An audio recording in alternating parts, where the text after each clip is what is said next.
Assalamualaikum warahmatullahi wabarakatuh. Alhamdulillahi rabbil alamin. Wassalatu wassalam ala sayyidina Muhammad wa ala alihi wa sahbihi ajma'in. Amma ba'du.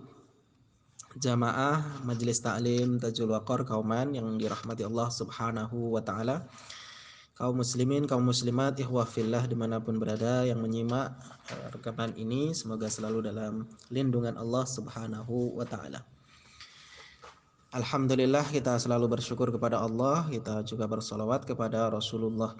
Sebagaimana biasa, melanjutkan pembacaan kitab Riyadhus Shalihin, masih tentang bab berharap. Wa an Anas radhiyallahu anhu qala jaa rajulun ila Nabi sallallahu alaihi wasallam faqala ya Rasulullah asabtu haddan fa aqimhu alayya wa hadaratis salatu fa shalla ma'a Rasulillah sallallahu alaihi wasallam falamma qada as-salata qala ya Rasulullah inni asabtu haddan fa aqim fiyya kitaballah qala hal hadarta ma'ana as-salah qala na'am qala qad ghufira lak. Muttafaq alaih. Anas radhiyallahu anhu berkata bahwa ada seorang datang menemui Nabi sallallahu alaihi wasallam dan berkata, "Ya Rasulullah, aku melakukan dosa yang wajib dikenakan hukuman, maka hukumlah aku." Lalu datang waktu salat dan orang itu salat bersama Rasulullah sallallahu alaihi wasallam. Usai salat ia berkata lagi, "Ya Rasulullah, aku melakukan dosa yang wajib dikenakan hukuman, maka hukumlah aku sesuai dengan kitab Allah." Rasulullah SAW bertanya, "Apakah kamu sholat bersama kami?" Ia menjawab, "Ya." Beliau bersabda, "Kamu telah diampuni." Hadis muttafaq alaih. Maksud had di sini hukuman adalah sanksi, bukan hudud syar'i seperti zina dan lain sebagainya. Hadis selanjutnya, wa anhu qala Rasulullah sallallahu alaihi wasallam, "Innallaha la yarda 'anil 'abdi an ya'kulal aklata fayahmaduhu 'alaiha aw ayashraba syarbata fayahmaduhu 'alaiha." Rawahu Muslim. Anas radhiyallahu anhu berkata bahwa Rasulullah sallallahu alaihi wasallam bersabda, Allah meridai seorang hamba yang sekali memakan makanan lalu memuji Allah di atasnya, atau dia meminum minuman lalu memuji Allah atasnya. Hadis riwayat Muslim. Pelajaran hadis disunahkan memuji Allah setelah makan dan minum, sebab hal itu berarti mengingat akan karunia Allah saat merasakan nikmat yang Allah anugerahkan kepadanya. Inilah yang membuat Allah ridho. Wa an Abi Musa radhiyallahu anhu anin Nabi sallallahu alaihi wasallam qala inna Allah ta'ala yabsutu yadahu bil laili yatuba musii'un nahar wa yabsutu yadahu bin nahari yatuba musii'ul lail hatta tatlu'a syamsu min maghribiha. Rawahu Muslim. Abu Musa radhiyallahu anhu meriwayatkan dari Nabi sallallahu alaihi wasallam bahwa beliau bersabda, sesungguhnya Allah taala membentangkan tangannya di malam hari agar orang yang berbuat jahat di siang hari bertaubat, dan membentangkan tangannya di siang hari agar orang yang berbuat jahat di malam hari bertaubat sampai matahari terbit dari barat. Hadis riwayat Muslim. Pelajaran hadis, segera bertaubat, pintu taubat selalu terbuka sampai matahari terbit dari barat. Terbitnya matahari dari barat pertanda berakhirnya tanda-tanda hari kiamat dan menunjukkan kedekatan hari itu. Kala itu taubat tidak lagi diterima. Hadis selanjutnya ini agak panjang, ya tetap kita baca, tidak apa-apa, untuk ngambil keberkahan dari hadis-hadis Nabi, dan juga nanti kita juga baca terjemah dan pelajaran yang ada di dalamnya.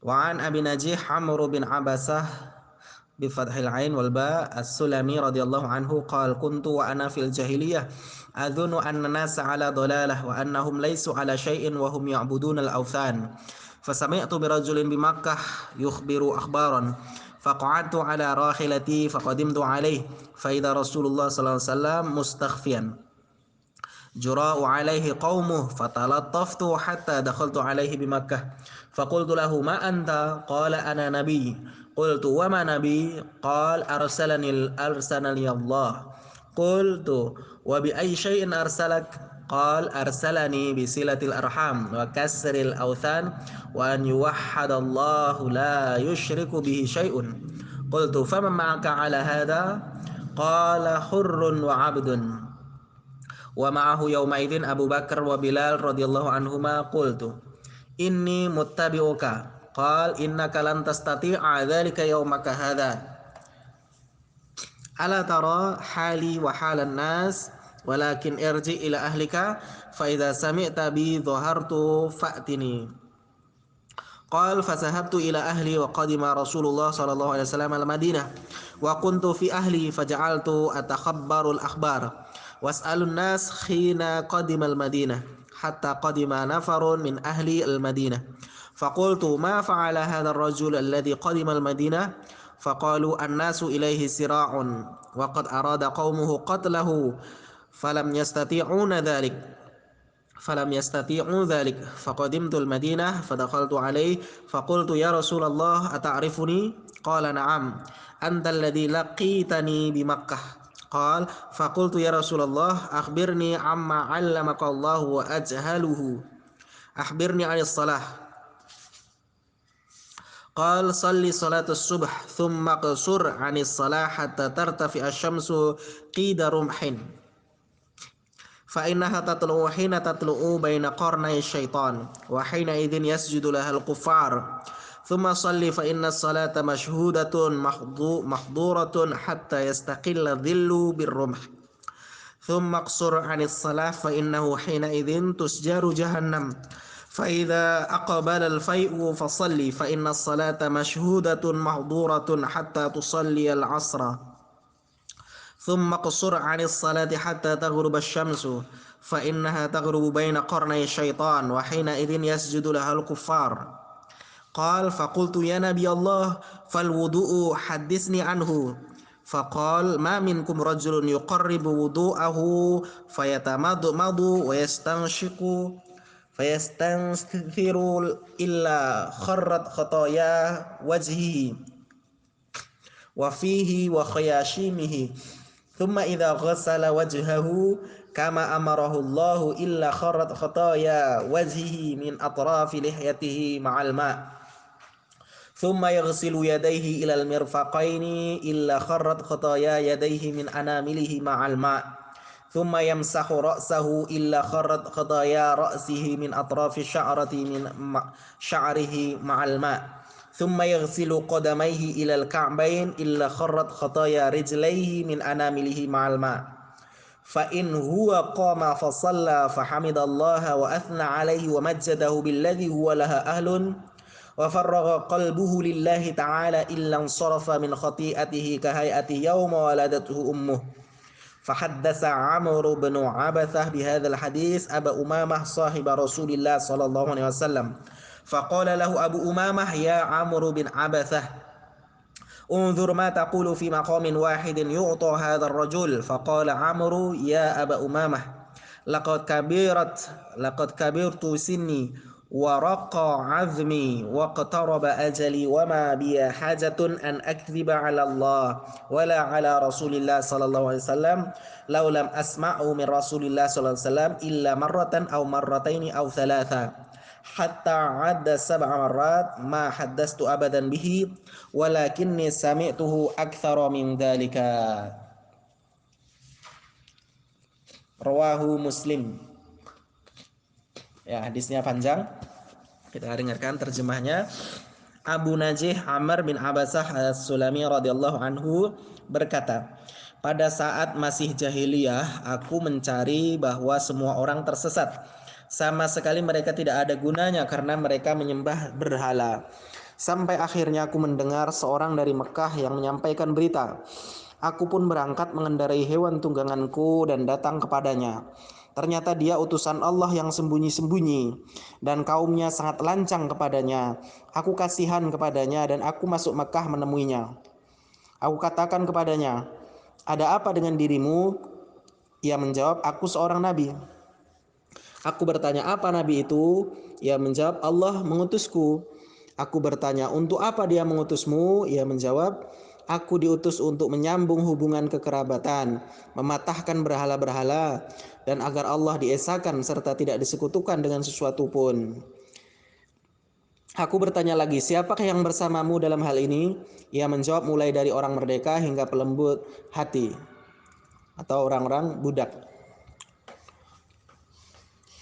Kala itu sudah ada Abu Bakar dan Bilal radhiyallahu anhuma. Aku tanyakan lagi, sesungguhnya aku mengikutimu. Rasulullah SAW menjawab, hari ini kamu tidak bisa melakukannya. Tidakkah kamu melihat keadaanku dan orang-orang itu? Namun pulanglah saja ke keluargamu, dan jika kamu telah mendengar aku telah menang, datanglah kepadaku. Akhirnya aku pergi ke keluargaku. Rasulullah SAW pun datang ke Madinah, dan aku berada di tengah keluargaku. Aku mencari-cari berita dan bertanya kepada orang-orang saat beliau sampai di Madinah. Sampai-sampai datanglah beberapa orang keluargaku ke Madinah. Aku bertanya, apa yang dilakukan orang yang datang ke Madinah ini?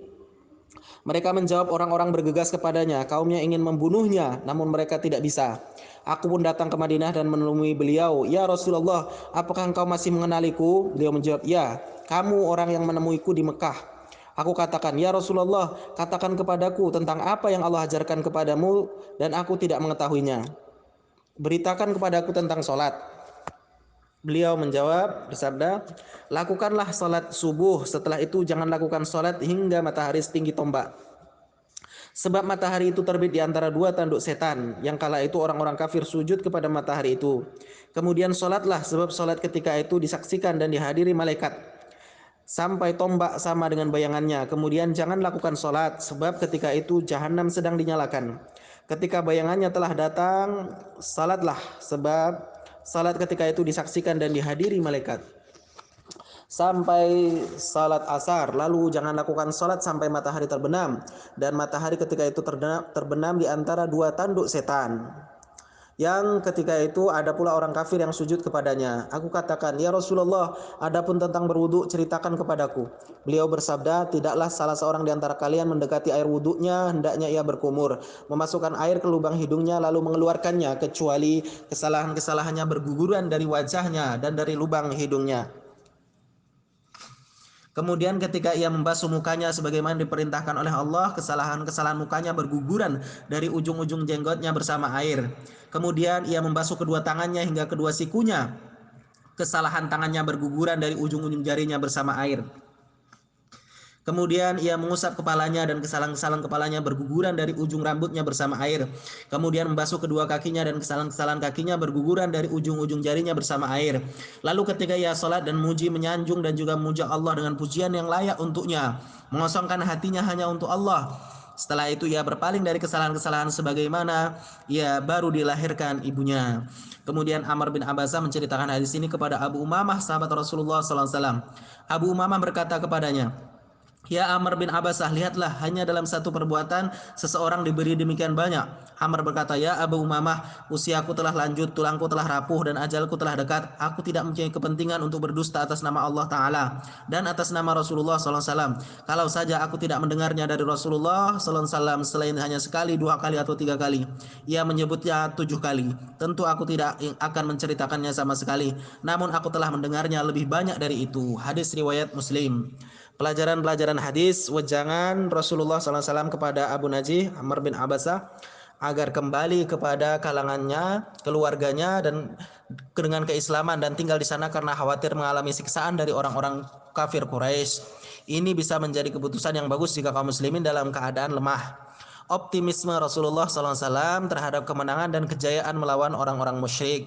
Bertanya kepada ulama tentang hukum agama. Berwudu dan salat menghapus dosa-dosa kecil. Dianjurkan khusyuk dalam salat. Malaikat hadir dalam salat. Penjelasan tentang waktu-waktu yang tidak diperkenankan salat padanya. Nah, ini hadis yang cukup panjang dan mudah-mudahan waktu 15 menit ini dan pembacaan kitab Riyadhus Shalihin ini bisa bermanfaat, bisa kita ambil ilmu, pengetahuan, kepahaman, kebijaksanaan, dan ibrah yang bisa kita amalkan. Mudah-mudahan menjadi manfaat, menjadi penolong bagi kita di dunia dan di akhirat, dan mudah-mudahan kita diselamatkan oleh Allah dari fitnah, musibah, malapetaka, bahaya, bencana di dunia dan di akhirat. Mudah-mudahan kita diberikan istiqomah sampai akhir hayat dalam keadaan husnul khatimah. Amin, Allahumma amin. Insyaallah hadis tentang berharap masih ada satu lagi, dan Bab ke-52 masih tentang keutamaan berharap. Insyaallah kita lanjutkan besok. Subhanakallahumma bihamdika asyhadu an la ilaha illa anta astaghfiruka wa atubu ilaik. Assalamualaikum warahmatullahi wabarakatuh.